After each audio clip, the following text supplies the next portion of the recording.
नमस्कार साथियों, एक बार फिर से आप सभी का स्वागत है मेरे YouTube चैनल इंग्लिश विद विकास झा में।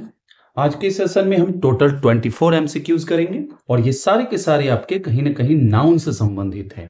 कहीं पे देखेंगे कि सिंगुलर नाउन का प्रयोग होना है, कहीं पे देखेंगे प्लूरल है और उसी आधार पे हम देखेंगे वर्ब का किस तरह से चयन किया जाता है। बस वीडियो के अंत तक बने रहिए ताकि आपको मैक्सिमम बेनिफिट मिल सके। और हाँ, यदि आप इस वीडियो का पीडीएफ चाहते हैं, इन सारे क्वेश्चंस की अगर आपको पीडीएफ चाहिए तो आप मेरे टेलीग्राम चैनल इंग्लिश विद विकास झा से जुड़ सकते हैं, जहां आप डेली बेसिस पे क्विज भी अटेम्प्ट कर सकते हैं। चलिए बिना समय गंवाए हुए हम आज के सेशन की शुरुआत करते हैं। और आज के सेशन का फर्स्ट क्वेश्चन हमारा है, the police dash investigating the case. कहता है कि पुलिस जो है ना वो इन्वेस्टिगेट कर रही है किस चीज का, तो केस का।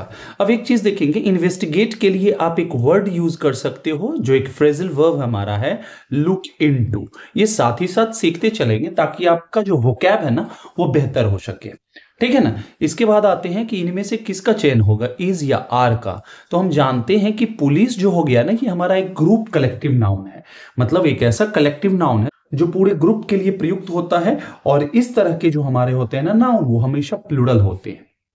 जैसे पीपल हो गया हमारा, पिजेंट्री हो गया, इन्फेंट्री हो गया, कैवेलरी हो गया, क्लर्जी हो गया। इस तरह के जो शब्द है ना हमेशा वो प्लूरल फॉर्म में प्रयुक्त होते हैं, जिस कारण से हम देखेंगे कि यहाँ पे जो ऑप्शन नंबर दूसरा जो हमारा है आर, वो सही हो जाएगा। क्लियर है?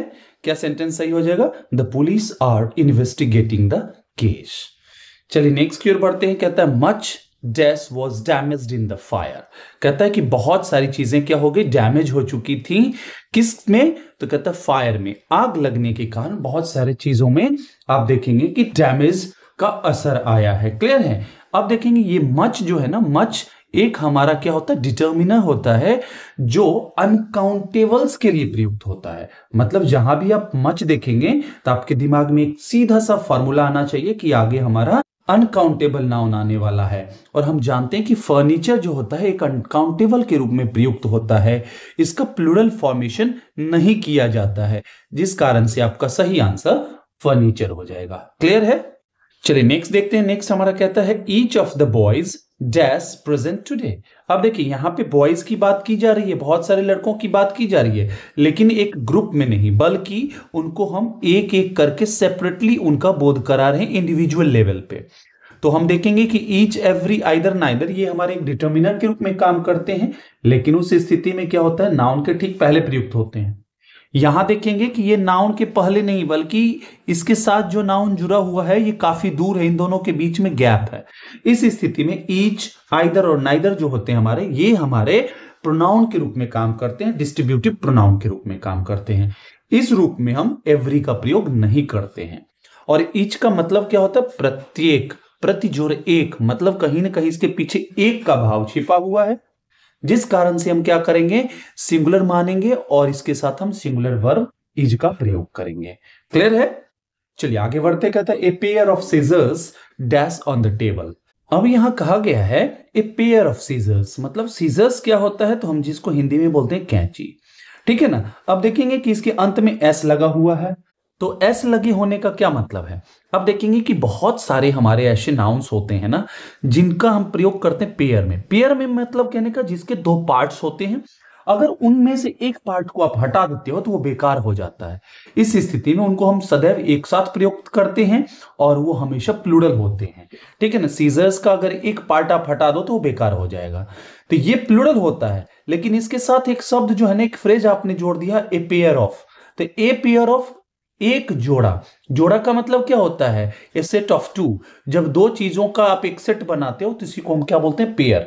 तो ये ए पेयर हमारा सिंगुलर है, रियल सब्जेक्ट हमारा ए पेयर है, ठीक है ना, क्योंकि ये हमारा प्रीपोजिशन है और प्रीपोजिशन के बाद आने वाला नाउन या प्रोनाउन जो होगा उसका ऑब्जेक्ट होगा, और कतई जो है ऑब्जेक्ट निर्धारित नहीं करेगा कि हमारा वर्ब किस तरह का होगा। क्लियर है? अर्थात हम एक बार फिर से देखेंगे इज का प्रयोग यहां पे वांछित होगा। क्लियर है? चलिए आगे बढ़ते हैं। नेक्स्ट हमारा कहता है the number of students dash increasing. अब यहां पे कॉन्सेप्ट को समझेंगे। दी नंबर ऑफ के बाद हम देखेंगे प्लूरल काउंटेबल नाउन प्रयुक्त होता है, लेकिन वर्ब हमेशा सिंगुलर आता है। क्यों? क्योंकि वहां पे आप एक डिफिनिट यूनिट की बात करते हैं, वहां पे आप एक यूनिट की बात करते हैं, और यूनिट में जब किसी चीज को दर्शाया जाता है तो वो सिंगुलर फॉर्म में माना जाता है, ठीक है ना। लेकिन जब यहीं पे हो जाता द की जगह पे आप ए लगा देते, ए नंबर ऑफ स्टूडेंट्स, तब ये प्लूरल हो जाता। तब आप मेनी की बात करते हैं, बहुत सारे डिफरेंट ग्रुप्स की बात करते हैं, एक लार्ज नंबर की बात करते हैं, उस स्थिति में वो प्लूरल वर्ब लेता। क्लियर है। चलिए नेक्स्ट हमारा कहता है mathematics dash an interesting subject. Mathematics जो है ना एक इंटरेस्टिंग सब्जेक्ट है। अब देखिए कोई भी विषय जो होता है ना वो सिंगुलर होता है, कोई भी सब्जेक्ट कोई भी जो है ना वो सिंगुलर होता है। इसके पहले ना तो आप किसी प्रकार के आर्टिकल का प्रयोग करते हैं जब उसका प्रयोग एक सब्जेक्ट के रूप में किया जाता है, उस स्थिति में ये सिंगुलर होता है।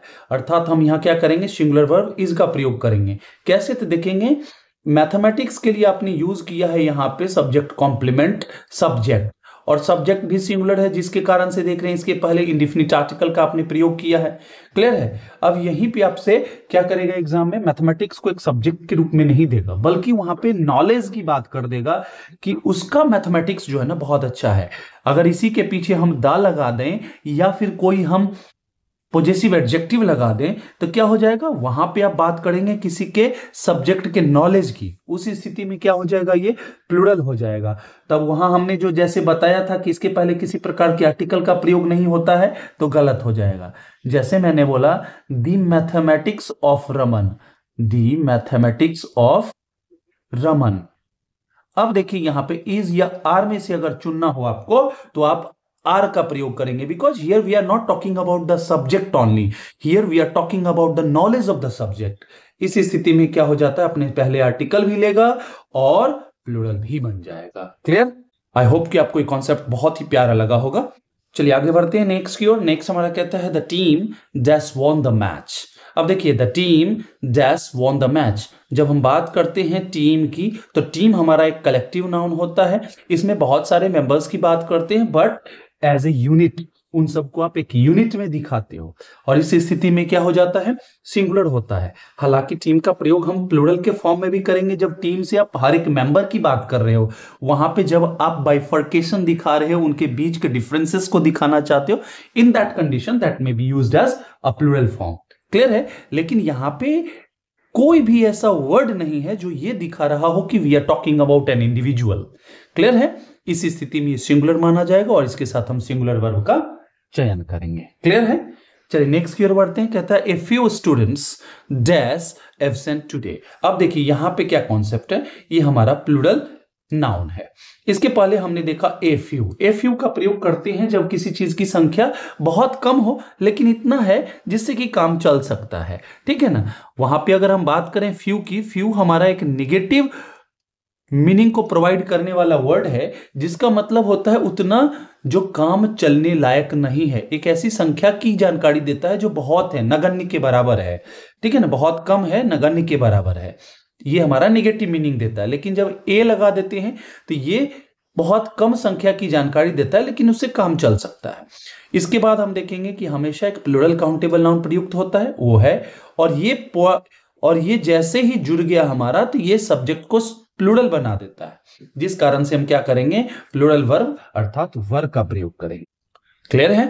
चलिए आगे बढ़ते हैं। नेक्स्ट हमारा कहता है none of the answers dash correct. अब गौर से सुनिएगा यहां, अब मैंने बताया यहां पे ऑप्शन नंबर ए है आपका इज, दूसरा है आर, तीसरा मैंने लिख दिया हैड, और चौथा लिख दिया नन ऑफ द एबव या नन ऑफ दीज, ठीक है ना। अब इस चीज को समझिए, नन का हम प्रयोग करते हैं जब आपके सामने दो से अधिक ऑप्शंस हो और उनमें से कोई भी एक जो है ना सही नहीं है या उपयुक्त नहीं है, सुटेबल नहीं है, यूजफुल नहीं है, जो भी आप बोलते हैं, उस स्थिति में हम नन का प्रयोग करते हैं। जब दो में से कोई एक नहीं है तो वहां पे हम नीदर का या नाइदर जो भी बोलते हो आप, इनका प्रयोग करते हैं। लेकिन कहता है कि नन ऑफ द आंसर्स, तो एक चीज तो क्लियर है कि आंसर्स की संख्या 3 या 3 से अधिक है, उनमें से कोई भी एक जो है करेक्ट नहीं है। इस स्थिति में क्या हो जाता है, ये सिंगुलर होता है, क्योंकि नन जो है ना हमारा ये बना हुआ है नो और वन से, ठीक है ना। इसके देखिए इसके साथ क्या जुड़ा हुआ है, वन, और वन हम सब जानते हैं कि क्या होता है, सिंगुलर होता है, hence we have to use is. Clear है, जो कि आपका ऑप्शन है पहला। क्लियर है। चलिए नेक्स्ट हमारा कहता है bread and butter dash my breakfast. कहता है ब्रेड और बटर मेरा क्या है, ब्रेकफास्ट है, ठीक है ना, सुबह का नाश्ता है। अब देखेंगे अगर सब्जेक्ट के रूप में कोई दो शब्द हमारा एंड से जुड़ा हुआ रहे तो उसको हम बोलते हैं कंपाउंड सब्जेक्ट, क्लियर है। और दो जब एक साथ जुड़ते हों तो ये हमारा प्लूरल होता है, नॉर्मल केस में हम देखते हैं। लेकिन एंड से जुड़े हुए होने के बाद भी अगर ये एक दूसरे को कॉम्प्लीमेंट कर रहे हों, कॉम्प्लीमेंट करने का मतलब क्या है कि ये एक दूसरे के बिना अधूरे हों।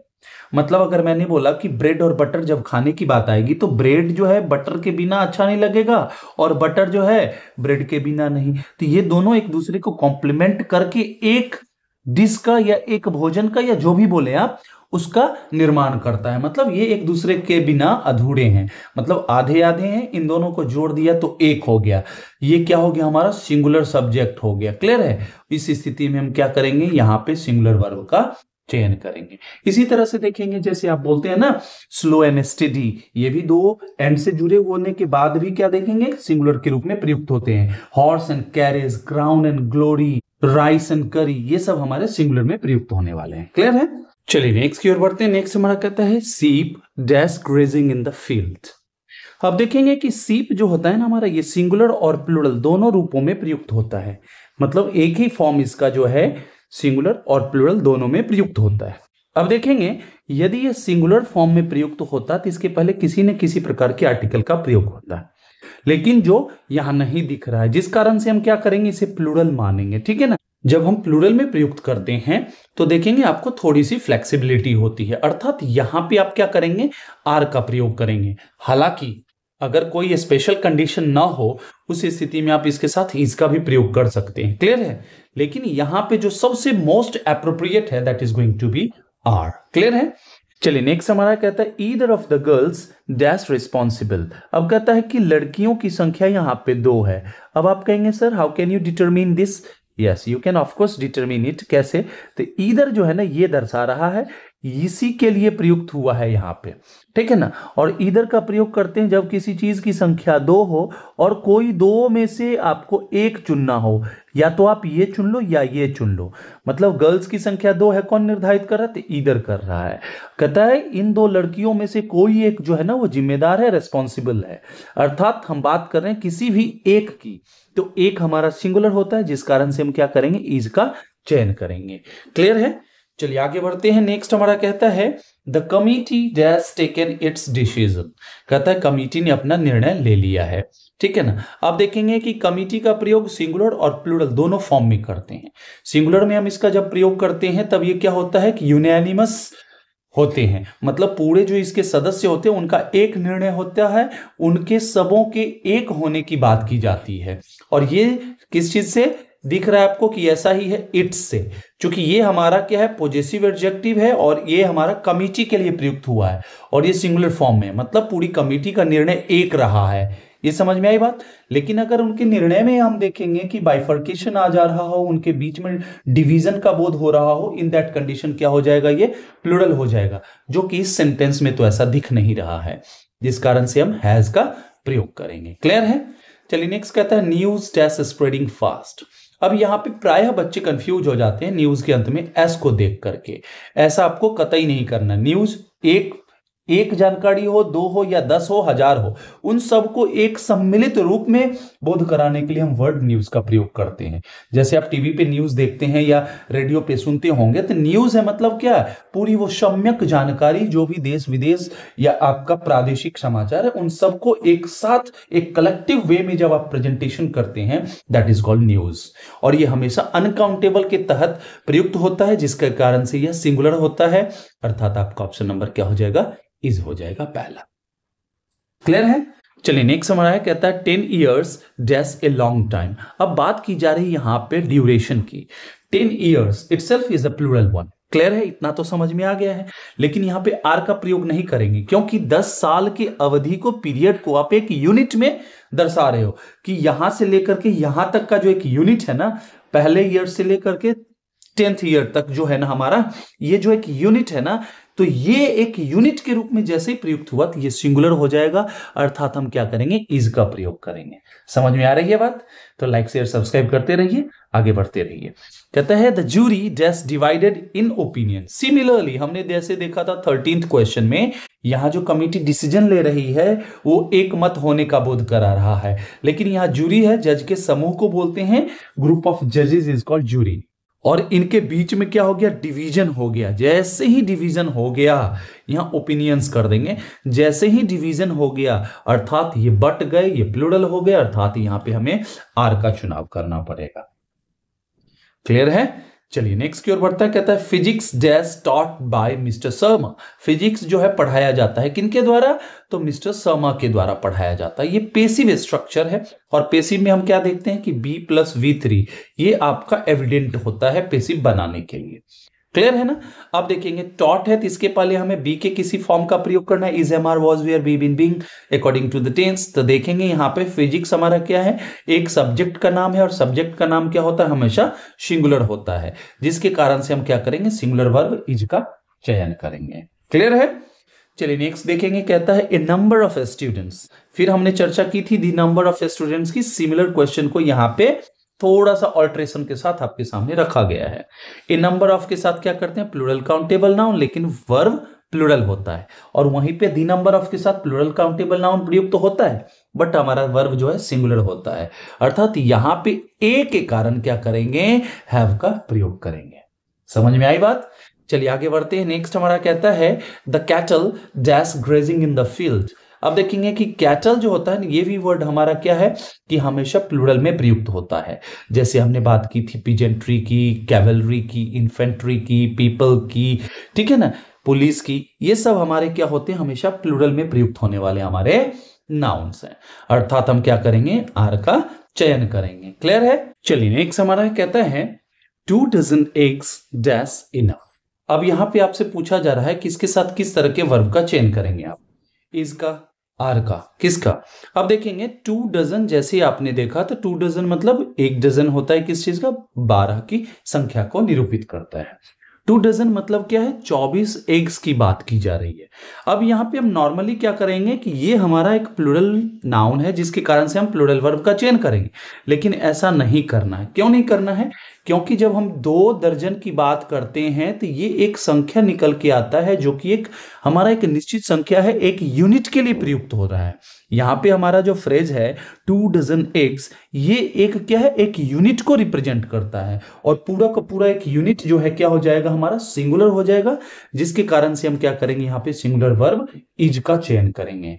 ठीक है ना? हम यहाँ पे इंडिविजुअली एक एक करके बात नहीं कर रहे हैं कि हमारे पास 10 हैं, 10 लोग यहाँ आए हैं। यहाँ पे आप बात कर रहे हैं अंडों की, 24 अंडों की बात करें, जो एक साथ है, एक ट्रे में हो सकता है, किसी एक बर्तन में हो सकता है, किसी चीज में हो सकता है वो। क्लियर है? इस स्थिति में हम क्या करते हैं, उसे एक सिंगल एंटिटी के रूप में, एक सिंगल मेजरेबल अमाउंट के रूप में उसका हम प्रयोग करते हैं, जो कि हमारा सिंगुलर हो जाता है। चलिए नेक्स्ट की हम बात करते हैं। नेक्स्ट हमारा कहता है none but one dash chosen. कहता है नन बट वन, कहता है बट यहां पे क्या है हमारा, ये हमारा एक प्रीपोजिशन के रूप में काम कर रहा है यहां पे, ठीक है ना। और बट के आगे जो आ गया, ये तो आपका सब्जेक्ट रियल है ही नहीं, रियल सब्जेक्ट आपका नन है, मतलब किसी को भी नहीं चूज किया गया, ठीक है ना। ये पेसिव में है। कैसे? तो ये देखेंगे वर्ब का थर्ड फॉर्म, ये हमारा वर्ब बी का आ गया, अर्थात हम देख रहे थे पीछे, हमने बताया भी था आपको कि V+V3 जो होता है ये पेसिव का स्ट्रक्चर होता है, और हमने देखा था कि नन जो है नो वन का शॉर्ट फॉर्म है। क्लियर है? अर्थात ये हमारा सिंगुलर सब्जेक्ट है, इसलिए भी हम क्या करेंगे, वॉज का चयन करेंगे। क्लियर है?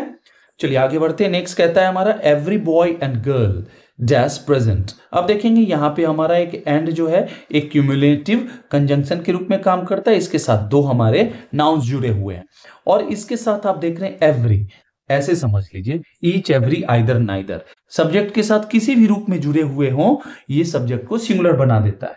इसी सेंटेंस को ऐसे समझते हैं, every boy and every girl, उस स्थिति में भी ये सिंगुलर रहेगा।